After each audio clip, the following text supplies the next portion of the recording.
पाठकीय लोकार्पण हो सारी पुणी केदार दासंकर द्वितीय पुस्तक हाई प्रेम छुआ मु अनुरोध करी गाल्पिक बरदा बाबू को से करकलमल लोकार्पित करेंगे कारण बहुत प्रोत्साहन रही केदार जितेबाला आम बसु आलोचना करूँ से बरदा बाबू कहते केदार लिखुची महल गाँव पर विभिन्न कविता लिखी तेणु आज से प्रकाशर सूर्यालोक पाई से आम अंतर गभीरतम प्रदेश अभिनंदन जनाऊँ जे केदार ये लेखनी चलचंचल थाऊ आगकू आगकू से एमती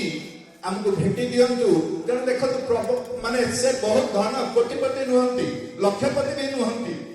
किंतु मन अच्छी कान थिले सुना नहीं सुना थिले कान नहीं बोली जो कथा कहा जाए आज केदार दास ताकू प्रमाणित कर देखी जे मन के थिले असंभव को संभव कर परिबा।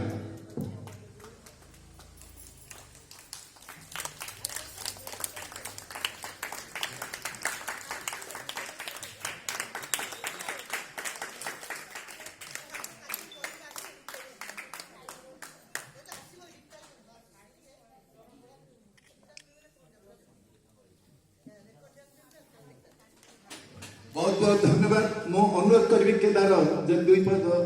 कहिबे भलो हो।